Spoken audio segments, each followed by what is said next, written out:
अस्सलामुअलैकुम। मुल्की और गैर मुल्की ताज़ा तरीन खबरों और करंट इशू से बाखबर रहने के लिए हमारे साथ रहें। रुख करेंगे साहिवाल का।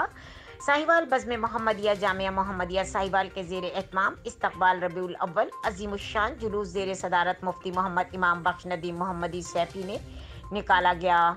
जुलूस के मेहमान खुसूसी चौधरी मुनीर अहमद ऑफ यूके और सैयद हारिस अली शाह गिलानी थे। इस मौके पर इंतज़ामिया और तलबा ने बहुत बड़ी तादाद में शिरकत की। जुलूस में 79 से शुरू होकर जामिया मोहम्मदिया पहुंचा, जहां पर हाफिज मोहम्मद अहमद इमाम मोहम्मदी सैफ़ी ने भरपूर इस्तकबाल किया और नारे लगाए। मजीद इस मौके पर शेख एजाज अहमद रजा ने के न्यूज़ से गुफ्तगू करते हुए क्या कहा, आए सुनते हैं इस रिपोर्ट में। रबीउल अव्वल की आमद है। हमारे साथ यहाँ पर शेख एजाज साहब मौजूद हैं। हम इनसे जानते हैं कि ये रबीउल अव्वल को किस तरीके से खुशामदीद कहेंगे। जी अस्सलाम वालेकुम। बिस्मिल्लाहिर्रहमानिर्रहीम।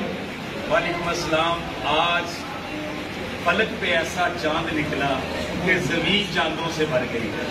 हुजूर सल्लल्लाहु अलैहि वसल्लम की आमद से हर चेहरे पे खुशहाल होता है। तो बात यह है कि हम नबी करीम सल्लल्लाहु अलैहि वसल्लम की अजमत, हुर्मत, नमूस और ताजदार खत्म नबूवत के सिलसिला में ये पूरा महीना जो है वो तकरीबात का इनेकाद होगा और घर घर मिलाद होगा।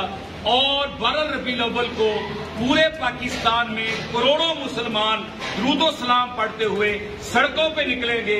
मेरी ये हुकूमत पाकिस्तान से दरखास्त है कि सख्त तरीन सिक्योरिटी के इंतजाम किए जाए और जहां भी मिलादुन नबी का जुलूस हो वहां सफाई सुथराई और दीगर जो इंतजाम हैं वो शायान शाह हो। जिस तरीके से ये दिन रबीउल अव्वल बहार का दिन है और 12 रबीउल अव्वल को चमकता दमकता दिन जो है वो होना चाहिए। ये थे हमारे साथ शेख एजाज अहमद रजा जो अपने ख्यालात का इजहार कर रहे हैं।